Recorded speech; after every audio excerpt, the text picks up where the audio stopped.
Bueno, esatea lehenik eta behin, ni ez naizela batzorde honetakoa, baina Aldaialderen eskolaren arazoaren atzean, arazo urbanistiko eta territorialak daudenez, etorri naiz azalpen batzuk ematera.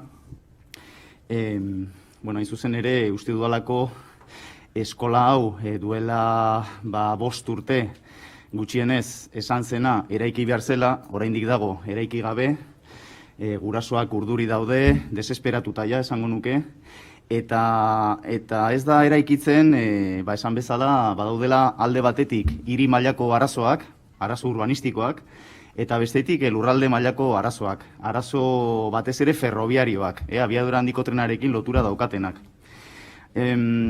Gasteizko udalaren eta Eusko Jaurlaritzaren partetik, bakarrik aipatzen dira azken arazo horiek, arazo ferrobiarioak, abiadura handiko trenarekin lotuta daudenak, eta arazo horiek desataskatzeko ekarri dugu proposamen bat gaur, edo uste dugu arazo horiek desataskatzeko aukera bat dela proposatzen duguna.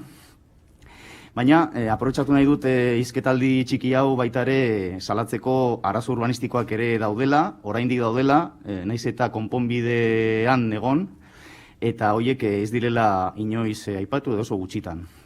Orduan, esatea 2015ean jada adostu zutela Jaurlaritzak eta udalak ikastetxe hau eraikitzea Aldaialde Gasteizko Zabalgana auzoko Borin-Bizkarra sektorean, partzela jakin batean, eta 2016ean jada nola arazoak zeuzkan partzela horrek modulo aurrefabrikatu batzuk jarri zituzten beste leku batean, handik 2 kilometro baino gehiagora, eta 2016ean ja Aldaialdeko ikasleak hasi ziren ikasten Aldaialden, baina behin-behineko Aldaialde batean, 51 bat ikasle izan ziren, 2017 etorri zen, jarraitu zuten, 2018 ere bai, 2019an ere ja 300 ikasle ziren, eta aurten 2020 urtea hasi da, eta bertan ja 378 ikasle ari dira modulo aurrefabrikatu horietan ikasten,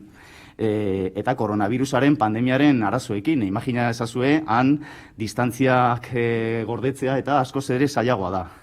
Beraz, uste dugu arazo hau desataskatu behar zela aspaldi, eta guk hemen mahai gainean jarri nahi duguna da besterik gabe proposamen bat uste duguna nahiko azkar konpondu zitekela baimen berezi bat lortzeko. Lehenik eta behin, azaldu nahi nuen ze arazo urbanistiko egon diren oso gainetik partzela honekin.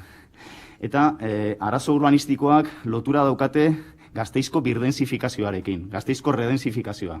Zer da hori? Bada operazio urbanistiko bat Gasteizen egin zena 2012-2013 urtean, zeinaren bidez 11.000 etxe bizitza berri egin nahi diren Salburua eta Zabalgana auzoetan. Zer ikusi dauka horrek Aldaialderekin? Aldaialdeko partzela sartuta dagoela redensifikazioaren operazio horretan. Eta hori izan da, dana blokeatzeko arrazoietako bat.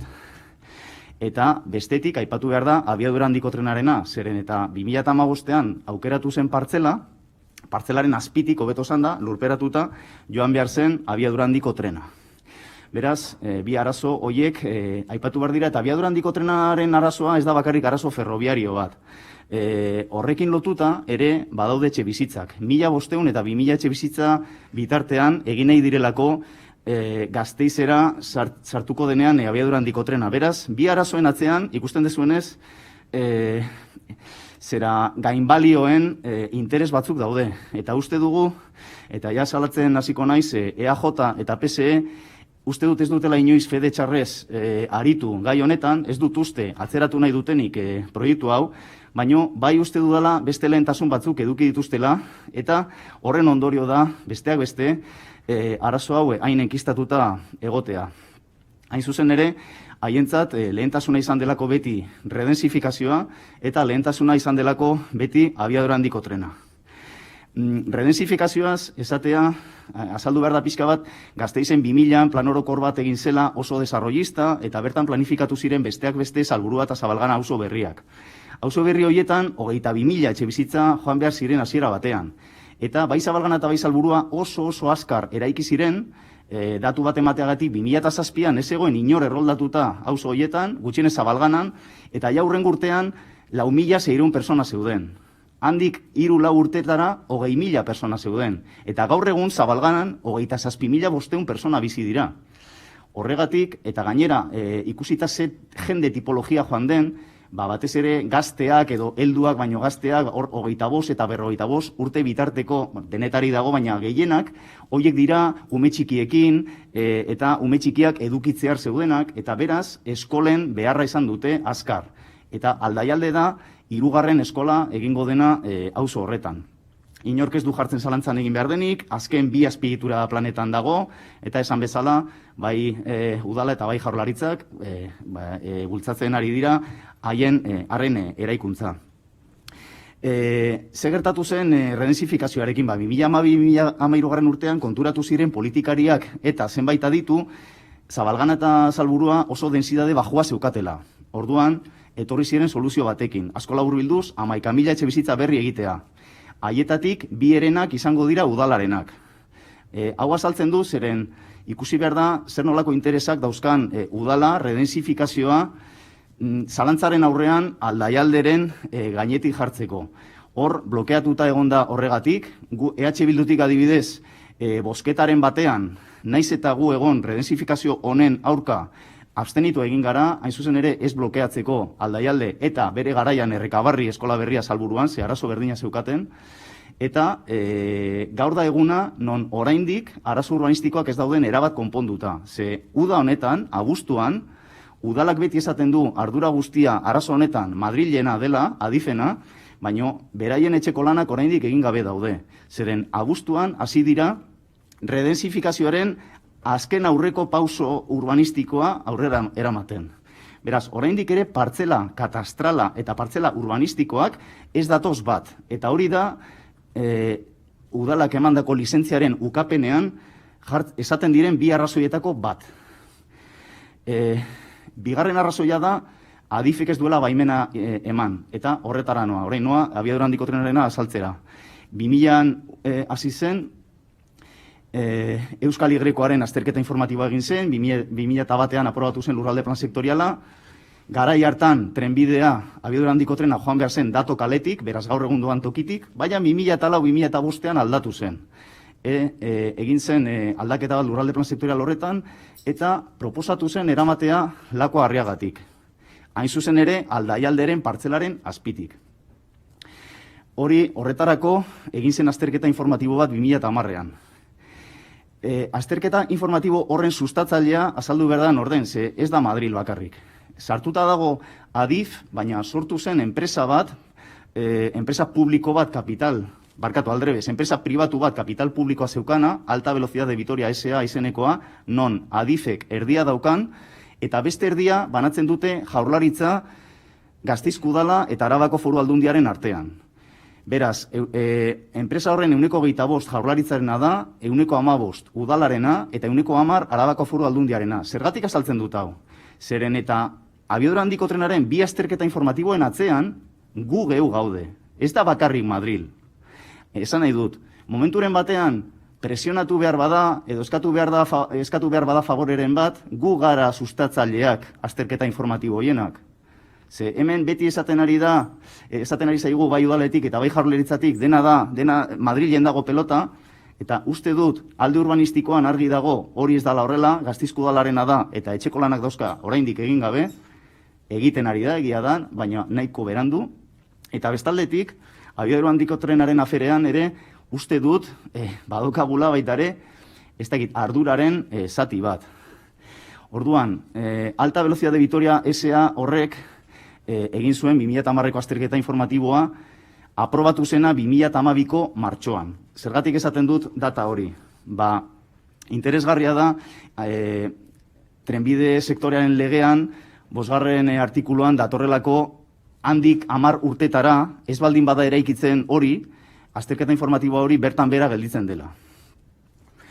Orduan, hori da, egoera hau desataskatzeko soluzio posible bat. Itxaron dezagun, 2022ko martxor arte, non, ja, azterketa hori informatibo hori bertan bera geldituko den, eta beraz, bueno, teorian ja ez da behar izango Adifen baimena bertan eraikitzeko.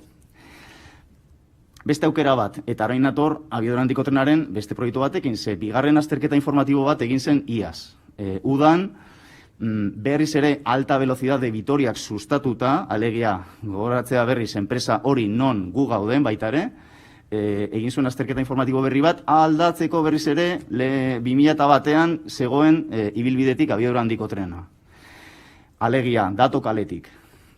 Beraz, ja, teorian, hori aprobatzen denean, bertan bera geldituko da 2010ko proiektu hori, 2012an aprobatu zena, eta beraz, desataskatuko da, gutxienez, ez da beharrezkoa izango adifen baimena eraikitzeko aldaialdeko partzelan. Beraz, hau da bigarren soluzioa. Itxarotea, 2019ko azterketa informatiboa aprobatu arte, teorian irailerako egon behar zen, azaroan gaudeia eta oraindik ez dago, egon daiteke 15 egun barru, bai, egon daiteke 15 hilabete barru, baita ere, ez dakigu noiz egongo den. Orduan, iruditzen zaigu bide hori ateratzen bada, primeran aldaialderentzat, desataskatzen da eta listo, baina guk hemen ekartzen deguna mahaigainera da hirugarren bide bat. Eta konturatu ginen bide honetaz, EH Bildutik bilera bat egin genuen 2020ko irailaren hasieran MIDMA ministerioko garraioetako planifikazioko zuzendari orokor eta zuzendari ordearekin egon ziren Gasteizko udaleko zinegotzi Felix González eta Madrilen daukagun kongresuko diputatua Iñaki Ruiz de Pinedo, bi arduradun horiekin esan bezala, eta konturatu ziren beraiek ez zutela ezagutzen aldaialde eraikitzeko proiektu konstruktiboa. Eta proiektu hori Eusko Jaurlaritzak dauka ja bukatuta 2019ko otsailetik. Beraz, teorian, handik ez da egon aldaketa handirik, guk dakigula, obrak lizitatu litezke 2019ko otsailetik. Karo, asuntoa da, eskatu direla lizentziak eta ukatu egin direla, esan bezala. Alde batetik, eskatzen da urbanistikoki ondo egotea partzela, hori pixkat azaldu dut, eta bestetik eskatzen da adifen baimena. Udalak eskatu zion baimena adifi, baina ez zion eskatu baimena proiektua bidaliz. Eskatu zion baimena bidaliz udalbatzan egindako akordio bat bidaliz, non esaten zen, eskatuko da obra lizentzia, ja obrak behingo zazteko eta abar. Beraz, uste dugu udalak ez zituela bere etxeko lanak egin, eta orain eskatzen deguna hemen da oso gauza sinplea. Eusko Jaurlaritzak bidal dezala aldaialde eraikitzeko proiektua, 2019ko otsailetik eskuartean daukana, saiatzeko ea aplikatu daitekeen, eta gure ustez aplikagarria da, trenbide sektoreko legeko 16. artikulua, non esaten den, naiz eta tren baten zor eremu bat egon, eta kasu honetan, abiadura handiko trenaren zor eremu bat dago aldaialderen partzelan, eskatu daiteke baimen berezi bat adifi, behin proiektu aztertu ondoren, ikusten baldin bada atzean interes orokorreko proiektu bat dagoela. Eta dudari gabe, proiektu hau interes orokorrekoa da. Ekipamendu publiko bat da, interes orokorrekoa. Beraz, uste dugu oso aplikagarria izango litzatekela kasu honetan. Aipatu behar da, ja amaitzen joaten ari naiz, ja azaldu dut gure proposamena zein den, aipatu behar da, 16. artikulu horretan ere, esaten dela, batez ere, baimenak eman daitezkela instalazioak eta zeharkatzeko, ezta? Ez hainbeste eraikinak egiteko. Eta esan behar da, aldaialderen proiektuak ez duela zapaltzen trenaren zor eremua. Eraikinak berez saiesten du zor eremu hori. Bertatik pasatzen diren eraikuntza bakarrak dira instalazioak. Orduan, uste dugu oso aplikagarria dela artikulu hori, eta gu egon gara gurasoekin esan diegu. Guk hau proposatuko dugu, ez dakigu ziur hau den bide egokiena, baina uste dugu zabaldu behar direla aukerak. Orduan, hemen eskatzen deguna da, gutxienez, ez dezagun aukera hori itxi, zeren uste dugu, baimen hori eskatu daitekela berehala, gero itxaron beharko litzateke adifek baimena eman arte, baina uste dugu orain konexio onak daudela, hemen dagoela PSE gobernuan eta han dago PSOE gobernuan, uste dugu ateak irekiago egon daitezkela halako egoera larri batean presasko baimen bat emateko, eta uste dugu erabat legala litzatekela eta desataskatuko lukela aldaialderen arazo hau. Beraz, eskatzen dizuegu proposamen simple honen alde egin dezazuen.